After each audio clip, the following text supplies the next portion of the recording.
Lá fora os ruidosos passos foram se aproximando cada vez mais, e vinham acompanhados de estranhos pigarros, tosses e resmungos. Meu coração disparou de ansiedade e medo. Um passo mais nítido agora, bem próximo da porta.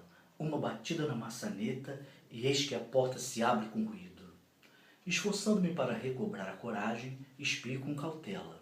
O homem de areia está postado no centro do escritório diante de meu pai, e o brilho das luzes incide em cheio seu rosto. O homem de areia, o temível homem de areia.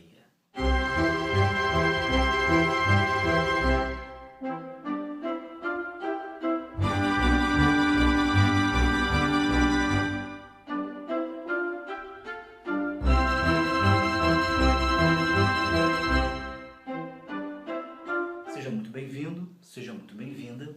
O meu nome é Marcos, eu sou do canal do Escritor Cínico e o vlog é o Vivo Livros. E esse trechinho que você viu antes da vinheta é o trecho do conto O Homem de Areia, que faz parte do livro Contos do Século XIX, reunido pelo escritor Ítalo Calvino. Aliás, o Ítalo Calvino foi escritor que viveu na Itália, ele já faleceu também. E com este conto eu encerro o projeto do Mês das Bruxas 3 desse ano agora de 2016. Bom, antes de falar a história do conto, e atenção, esse vídeo vai ter spoiler, ou seja, eu vou contar o conto todo. E se você não quiser saber, por favor, desligue agora o vídeo ou mude de canal, ok? Então, esse conto, né, escrito no século XIX, né, ele foi tão importante, fez tanto sucesso na época, que o psicanalista Freud, ou seja, o pai da psicanálise, utilizou e se inspirou nele para escrever um ensaio. Então, para vocês verem como é que esse conto é importante. Eu recomendo.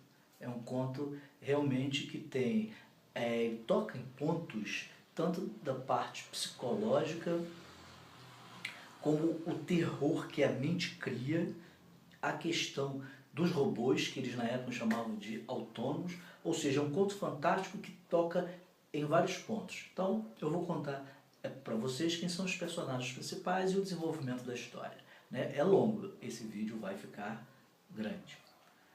A história é do Natanael, que é o personagem principal, o seu melhor amigo, o Lotário, e Clara, a sua amada. Tem outros personagens aí que também vão dar um tempero. O Natanael, quando o conto começa, ele está escrevendo uma carta para o seu melhor amigo, Lotário. Nessa carta, ele vai relatar que ele teve um encontro com um vendedor que lhe causou terror, que vem da época, é da sua infância. Então, ele conta que quando ele era criança, o pai dele quase não ficava em casa. Ele só via rapidamente no almoço, mas à noite era quando o pai chegava, reuniu, depois do jantar, os seus irmãos, a esposa, né, ao redor da lareira e ficava contando histórias, não histórias de terror, histórias engraçadas, brincava com eles, etc. E ele adorava isso. Mas quando dava 9 horas da noite, a mãe dizia, olha, vamos nos recolher que o homem de areia está chegando. E ele começou a ter medo desse homem de areia, ele queria saber quem era esse ser, afinal de contas. Né? E aí um dia a mãe explicou para ele que o homem de areia nada mais era que uma fantasia. Era uma forma de dizer que o sono já estava chegando e os olhos ficavam cheios de areias. Né? E a pessoa acabava dormindo. E aí ele não acreditou muito na mãe, aquilo não convenceu ele. Ele perguntou à ama seca dele, ou seja, a babá, que na época se chamava ama seca, e a ama seca pegou e disse para ele que o homem de areia era um homem feio, horroroso, mau, que jogava areia nas crianças que não queriam dormir até os olhos saltarem das órbitas. E aí ele recolhia esses olhos, levava para a lua onde ele morava e dava para os filhos comerem, que os filhos do homem de areia se alimentavam dos olhos. Ele ficou apavorado, não falou nada nem para a mãe nem para o pai, mas não conseguia dormir. E isso ficou na mente dele. Os anos foram passando, quando ele tinha 10 anos, ele já não acreditava que o homem de areia morava na lua e etc. Mas ele achava que era real, né? E que poderia fazer mal a ele e a família dele. Então, como sempre que dava o horário das 9 horas e a mãe dele fazia com que ele e os irmãos subissem, ele deitado na cama ouvia uns passos que subiam pela escada que dava para a casa dele e entravam no escritório onde estava o pai. E um dia ele resolve investigar para ver quem é esse tal homem de areia que ele acreditava que visitava o pai dele. E ele pegou, quando as crianças, os irmãos foram dormir e a mãe subiu, ele fugiu e entrou no quarto. O quarto tinha um armário embutido, ele ficou escondido ali dentro e ficou quietinho. Foi quando ele começou a ouvir aqueles passos e foi o trecho que eu li para vocês, né, justamente nessa parte do conto. Quando ele ia ver o homem de areia, ele vê que é o advogado, ele achava a pessoa repugnante. Ele, os irmãos, tinha unhas grandes, as mãos eram peludas, o homem tinha o rosto assim pálido, eles não gostavam. Quando ele viu, ele acreditou que realmente aquele homem fosse a personificação do homem de areia. E ele começa a observar o que o pai e o advogado fazem. Eles começam a mexer em tubos, a mexer em líquidos, né? E o garoto delira e acredita que viu ali outros olhos, crianças, cabeças de crianças, dá um grito e desmaia. No seu delírio, ele vê o homem de areia pegando ele, puxando ele, querendo matar. Ele vai e perde a consciência. Quando ele recobra a consciência, o advogado não está mais lá e a mãe dele disse que o homem de areia sumiu e nunca mais vai aparecer. Ele se recupera, mas um ano depois, quando eles estão jantando, ouve-se aqueles mesmos passos que ele ouvia antes, na época do homem de areia. Quem é? É o advogado.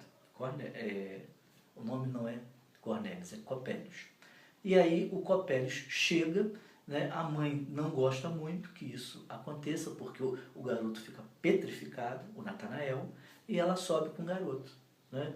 Mas o garoto não consegue dormir. Lá por altas horas da noite, ele escuta uma explosão, todos descem para ver, o escritório do pai está pegando fogo e o pai morreu. O Copélios fugiu. Então isso fica gravado na mente dele. E quando ele está escrevendo essa carta é para contar justamente ao Lotário que agora já adulto e estudando medicina, um vendedor de nome Coppola, né, importunou ele com a venda de barômetros. E ele lembrou justamente de quem? Copélios, e ficou aterrorizado. Quem recebe essa carta é a Clara, a irmã do Lotário e que é namorada do Natanael. Ela fica tensa quando lê a carta, porque na verdade ela achou que fosse para ela, e responde ao amante, ao amado, de que ele precisa se acalmar e que muitas vezes o terror vem de dentro da gente. Somos nós que criamos o terror. Ele é mental e não é algo que seja factível, que exista. Ele não gosta dela ter respondido, se surpreende que ela faça toda uma apreciação filosófica para dar toda essa resposta que eu resumi para vocês, mas promete que vai acabar com aquilo. E quando tem as férias, ele retorna. A partir daí, não vai ser mais narrado por carta o conto. Uma outra pessoa que conhece a história dos três, né, do Lotário, do Natanael e da Clara, começa a contar. E explica que ele realmente voltou para as férias, mas voltou super sombrio. E começava a falar só em forças sobrenaturais, que nós éramos como marionetes, né, nas mãos das forças do mal, etc, etc. Isso vai afastando ele e a namorada. Até que um dia ele compõe um poema assim muito sombrio, né, e ele vai ler para ela. Ela fica tão aterrorizada que ela começa a chorar. Ele, irritado, ofende ela, a chama de pessoa fria. O irmão estava perto, ouve, não gosta, e os dois começam a discutir. E naquela época, quando havia uma discussão muito forte, chamava-se para um duelo. Só que a Clara intervém e isso não acontece. Ele promete, Natanael, nunca mais falar nessa história. E realmente, ele volta para estudar na cidade, que é distante da onde ele mora, e ele não toca mais nesse assunto. Eles ficam felizes. Até que um professor que ele gostava muito, que tinha uma filha que ele não mostrava para ninguém, mas o Natanael a observava de longe, essa filha. Não conseguia ver bem os contornos porque A janela da casa ficava muito longe da casa dele. Até que um dia esse vendedor de novo, o Coppelius, o Coppola, retorna e vende para ele, né? Começa a querer vender óculos e binóculos, e ele, para ser livre, compra o binóculos. Ele vai experimentar o binóculos e vê quem? A filha do professor, a Olímpia. Ele fica apaixonado, acha ela perfeita, de rosto, de corpo, linda. E na semana seguinte, o pai dela abre a casa para a sociedade local, manda convite para os estudantes e para os professores, vai dar um baile e apresentar sua filha. Ele vai. Quando ele vê pessoalmente, ele fica deslumbrado. Ela canta muito bem, ela toca piano, mas ele estranha que quando ele está perto dela e começa a conversar, ela só faz muito obrigado, e só fala isso. Então o pai, percebendo de que o Natanael estava interessado por sua filha, incentiva que ele vá visitá-la. E é justamente isso que acontece. Ele passa a visitar toda semana a menina e faz várias declarações de amor, né? Fica cada vez mais apaixonado. As cartas da Clara e do Natanael e do Lotário chegam para ele, mas ele nem abre, ele não quer nem mais saber. Claro, para ele deixou de existir. Ele está perdidamente apaixonado pela Olímpia. Até que um dia ele resolve pedir a mão da Olímpia em casamento. Pega um anel que a sua mãe lhe deu, né, que passa de geração em geração, e resolve entregar a Olímpia com um pedido de noivado.